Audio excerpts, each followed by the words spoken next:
Picture yourself waking up to the rising sun, wrapped in a soft veil of fog with the scent of fresh coffee plantations surrounding your villa in a warm embrace. At Vanasya Farm Plots, your mornings start with the fresh aroma of coffee, the crisp mountain air, and the melody of nature's symphony. Nestled in the foothills of the majestic Western Ghats, this 40-acre paradise is designed to blend luxury with nature. Premium amenities meticulously crafted for restaurant, pond, jogging track, badminton and basketball courts, plantation trail. From scenic designs to cozy farm-suitable dining, every moment at Vanasya is crafted for peace, luxury and adventure. Nature's beauty, laughter and pure joy. Book your visit today.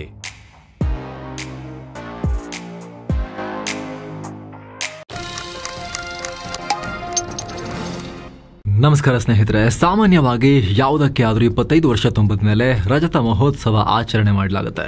ಆದರೆ RCBಗೆ 18 ವರ್ಷಕ್ಕೆ ರಜತ ಮಹೋತ್ಸವ. ಕಾರಣ soft spoken, ಮೆದುವಾಗಿ ಮೃತವಾಗಿ ಮಾತಾಡೋ ವ್ಯಕ್ತಿಯಾದರೂ ಕೂಡ ಉಕ್ಕಿನಂತಹ captaincy ತೋರಿಸಿರೋ Rajat Patidar. Rajat ಅಂದರೆ ಬೆಳ್ಳಿ, ಆದರೆ ಇದು ಬೆಳ್ಳಿಯಲ್ಲ, ವಜ್ರ. ಇಡೀ ಭಾರತದಲ್ಲಿ ವಜ್ರದ ಗಣಿ ಇರೋದು ಮಧ್ಯಪ್ರದೇಶದಲ್ಲಿ ಮಾತ್ರ. RCB ಮ್ಯಾನೇಜ್ಮೆಂಟ್ನವರು ಯಾವಾಗ ಗಣಿಗಾರಿಕೆ ಮಾಡೋಕೆ ಹೋಗಿದ್ರೋ ಗೊತ್ತಿಲ್ಲ, ಆದರೆ ಈ ವಜ್ರ ಅಂತೂ ಯಾರ ಕೈಗೂ ಸಿಗದೆ RCBಗೆನೇ ಸಿಕ್ಕಿದೆ. 2022ರಲ್ಲಿ IPLನಲ್ಲಿ ಲವನಿತ್ ಸಿಸೋಡಿಯಾ ಗಾಯಗೊಂಡಾಗ ಇಂಜುರಿ ರಿಪ್ಲೇಸ್ಮೆಂಟ್ ಆಗಿ RCB ಕ್ಯಾಂಪ್ ಸೇರಿದ ಹುಡುಗ ಇವತ್ತು IPL ವಿನ್ನಿಂಗ್ ಕ್ಯಾಪ್ಟನ್. RCBಯ 18 ವರ್ಷಗಳಲ್ಲಿ ಆಗದ ಕನಸನ್ನ 18ನೇ ಸೀಸನ್ನಲ್ಲಿ ನನಸು ಮಾಡಿರೋ ಕ್ಯಾಪ್ಟನ್. ಮೊದಲ ಸೀಸನ್ನಲ್ಲೇ ಕಪ್, 13 ಪಂದ್ಯ, 10 ಗೆಲುವು, 76.92ರ ವಿನ್ನಿಂಗ್ ಪರ್ಸೆಂಟೇಜ್. ಕ್ಯಾಪ್ಟನ್ಸಿ ವಹಿಸಿಕೊಂಡ ಮೊದಲ ವರ್ಷದಲ್ಲೇ IPL ಕಿರೀಟ. ಈ ದಾಖಲೆ ಇರೋದು ರಜತ್ ಪಟಿದಾರ್ ಹೆಸರಲ್ಲಿ ಮಾತ್ರ.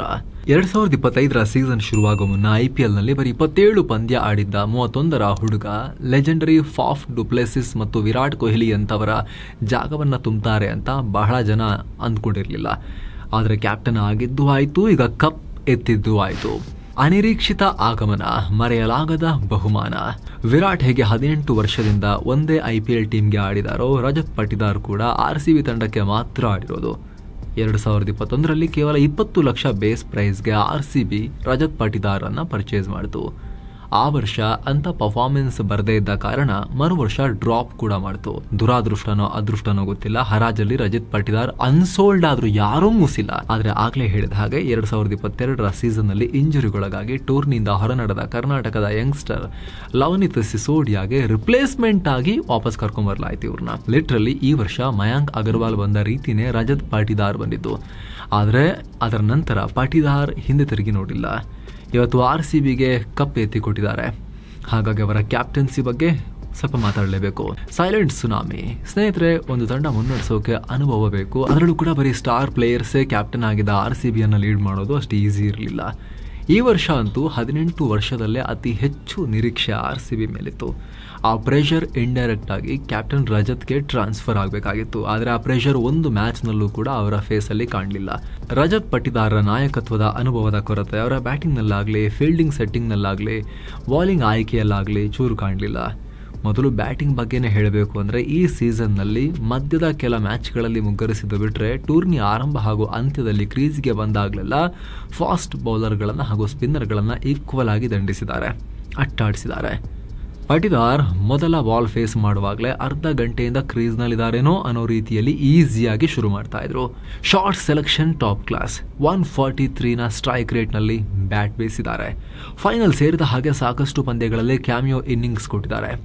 ಆದರೆ ರಜತ್ ಕ್ಯಾಪ್ಟನ್ಸಿಯಲ್ಲಿ ಬ್ಯಾಟಿಂಗ್ಗಿಂತ ಇಂಪಾರ್ಟೆಂಟ್ ಅಂಶಗಳಿವೆ.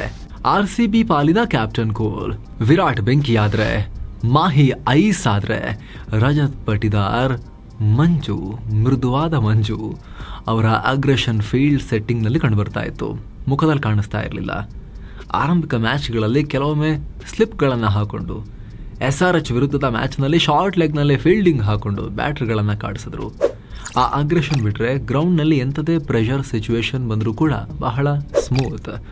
ವಿರಾಟ್, ಭುವನೇಶ್ವರ್, ಹೇಸಲ್ವುಡ್, ಕೃನಾಲ್, ಲಿವಿಂಗ್ಸ್ಟನ್ರಂತಹ ಬಿಗ್ ಪ್ಲೇಯರ್ಗಳನ್ನು ಲೀಡ್ ಮಾಡ್ತಿದ್ದೀನಿ ಅನ್ನೋ ಟೆನ್ಷನ್ ಆಗಲಿ, ಪ್ರೆಷರ್ ಸಿಚುವೇಶನ್ ಬಂದಾಗ ಫ್ರಸ್ಟ್ರೇಟ್ ಆಗೋದಾಗಲಿ ಸಿಗಲೇ ಇಲ್ಲ. ಪ್ರತಿ ಹಂತದಲ್ಲೂ ಆಟಗಾರರನ್ನ ಹುರಿದುಂಬಿಸಿ ತಂಡಕ್ಕೆ ಬೆನ್ನೆಲುಬಾಗಿದ್ರು. ವಿರಾಟ್ರ ಮಾತಲ್ಲ ಹೇಳಬೇಕು ಅಂದರೆ ಬಹಳ balanced character Rajat Patidar. RCB 3 match ಸೋತಾಗಲೂ ಕೂಡ ರಜತ್ ಪಟಿದಾರ್ ಆಟಿಟ್ಯೂಡ್ ಚೇಂಜ್ ಆಗಲಿಲ್ಲ, ಪ್ಯಾನಿಕ್ ಆಗಲಿಲ್ಲ, ಸೋಲು ಗೆಲುವು ಎಲ್ಲ ಒಂದೇ ರೀತಿ ತಗೊಂಡ್ರು, ಆದರೆ ತಂಡಕ್ಕೆ ಗೆಲ್ತೀವಿ ಅನ್ನೋ ಕಾನ್ಫಿಡೆನ್ಸ್ ತುಂಬಿದ್ರು. ಬರೀ ಪ್ಲೇ ಆಫ್ಗೆ ಹೋಗೋದು ನಮ್ಮ ಗುರಿ ಅಲ್ಲ, ಟಾಪ್ 2ನಲ್ಲಿ ಫಿನಿಶ್ ಮಾಡೋದು ಗುರಿ ಅಂತ ಟೂರ್ನಿ ಮಧ್ಯದಲ್ಲೇ ರಜತ್ ಹೇಳಿದ್ರು. ಅದ್ಭುತ ಬೌಲಿಂಗ್ ಬದಲಾವಣೆ. ರಜತ್ ಬೌಲಿಂಗ್ ಬದಲಾವಣೆಗಳನ್ನ ಖುದ್ದು ವಿರಾಟ್ ಕೊಹ್ಲಿ ಶ್ಲಾಘಿಸಿದ್ದಾರೆ. ಪ್ರತಿ ವರ್ಷ RCB ಒಂದಲ್ಲ ಒಂದು ಪಂದ್ಯದಲ್ಲಿ ವಿಕೆಟ್ ಎತ್ತೋಕಾಗದೆ ಪರದಾಡಿರೋ ಉದಾಹರಣೆ ಬೇಕಾದಷ್ಟಿವೆ. RCBಯಲ್ಲಿ ಸ್ಟಾರ್ ಬೌಲರ್ಗಳಿರಲಿಲ್ಲ ಅಂತಲ್ಲ, ಇದ್ರೂ ಸರಿಯಾದ ಟೈಮಿಗೆ ಬ್ರೇಕ್ ಥ್ರೂ ಸಿಗ್ತಾ ಇರಲಿಲ್ಲ. ಆದರೆ ಈ ಸೀಸನ್ನಲ್ಲಿ ಪವರ್ಫುಲ್ ಬೌಲಿಂಗ್ ಪಡೆ ಇತ್ತು. ಆ ಪಡೆಯನ್ನು ಬಳಸ್ಕೊಂಡು ಎಫೆಕ್ಟಿವ್ ಬೌಲಿಂಗ್ ಅಟ್ಯಾಕ್ನ ಕೂಡ ರಚಿಸಿದ್ರು. ಭುವನೇಶ್ವರ್ ಕುಮಾರ್ ಹಾಗೂ ಹೇಸಲ್ವುಡ್ ಇಬ್ಬರು ನ್ಯೂ ಬಾಲ್ನಲ್ಲಿ ಎಫೆಕ್ಟಿವ್ ಆಗಿರೋ ಪ್ಲೇಯರ್ಸ್. ಸಾಮಾನ್ಯವಾಗಿ ಇನ್ನಿಂಗ್ಸ್ ಆರಂಭ ಹಾಗೂ ಡೆತ್ ಓವರ್ಸ್ ಬೌಲ್ ಮಾಡ್ತಾರೆ, ಆದರೆ ಈ ಸೀಸನ್ನಲ್ಲಿ ಮಿಡಲ್ ಓವರ್ಸ್ನಲ್ಲೂ ಅಗತ್ಯ ಬಿದ್ದಾಗ ಅವ್ರನ್ನ ಯೂಸ್ ಮಾಡಲಾಯಿತು. ಅದರಲ್ಲೂ ಮ್ಯಾಚ್ ಕಂಡೀಷನ್ಗೆ ತಕ್ಕಂತೆ ಆರಂಭಿಕ ಓವರ್ಸ್ ಯಾವ ರೀತಿ ಆಗಿವೆ, ಎದುರಾಳಿ ಟೀಮ್ನ ಬ್ಯಾಟರ್ಸ್ ಯಾವ ಮೈಂಡ್ ಸೆಟ್ನಲ್ಲಿದ್ದಾರೆ ಎಲ್ಲವನ್ನ ಕ್ಯಾಲ್ಕುಲೇಟ್ ಮಾಡಿ ಭುವಿ ತಂದರೆ ಒಳ್ಳೆಯದಾ, ಹೇಸಲ್ವುಡ್ ಬಂದರೆ ಒಳ್ಳೆಯದಾ ಅಂತ ನೋಡಿ ಜವಾಬ್ದಾರಿ ಕೊಡ್ತಾ ಇದ್ರು. ಅದು ಅಷ್ಟೇ ಚೆನ್ನಾಗಿ ವರ್ಕ್ ಆಗ್ತಾ ಇತ್ತು. ಸ್ಪಿನ್ ಕೊರತೆ ಕಣ್ಮರೆ. RCB ಅಂದರೆ ಚಹಲ್, ಹಸರಂಗ, ಅವ್ರಿಗಿಂತ ಮುಂಚೆ ಮುರಳೀಧರನ್, ವೆಟೋರಿ, ಕುಂಬ್ಳೆಯಂತಹ ದಿಗ್ಗಜ ಸ್ಪಿನ್ ಬೌಲರ್ಗಳನ್ನು ನೋಡಿದ ಟೀಮ್. ಆದರೆ ಈ ವರ್ಷ ಪ್ಯೂರ್ ಸ್ಪಿನ್ನರ್ ಅಂತ ಇದ್ದಿದ್ದು ಯಂಗ್ಸ್ಟರ್ ಸುಯೇಶ್ ಶರ್ಮಾ ಒಬ್ಬರೇ.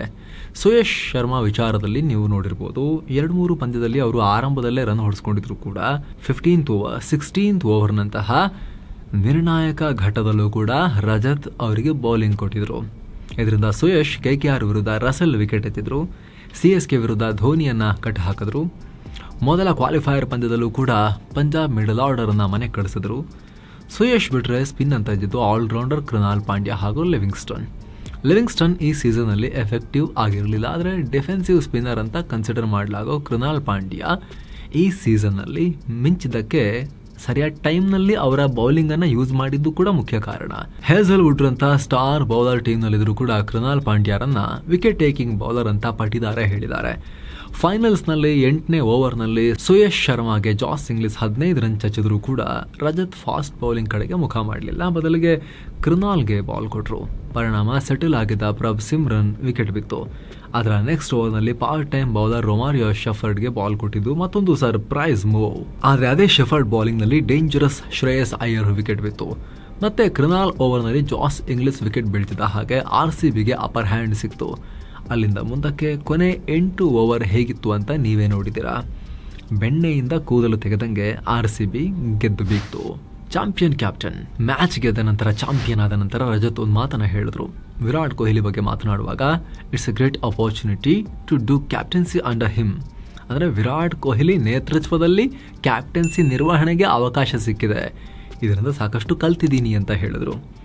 ಸೊ ಚೂರು ಅಹಂಕಾರ ಇಲ್ಲದ ವ್ಯಕ್ತಿತ್ವ. ಕಪ್ಪನ್ನು ಕೂಡ ವಿರಾಟ್ ಕೊಹ್ಲಿಗೆ ಹಾಗೂ RCB ಫ್ಯಾನ್ಸ್ಗೆ ಅರ್ಪಿಸಿದ್ದಾರೆ. ರಜತ್ ಕ್ಯಾಪ್ಟನ್ಸಿ ಬಗ್ಗೆ ನಿಮ್ಮ ಅಬ್ಸರ್ವೇಷನ್ಸ್ ಏನು ಕಾಮೆಂಟ್ ಮಾಡಿ ತಿಳಿಸಬಹುದು. ಮತ್ತೆ ಭೇಟಿ ಆಗ್ತಿರೋಣ ಸ್ನೇಹಿತರೆ. ನಮಸ್ತೆ.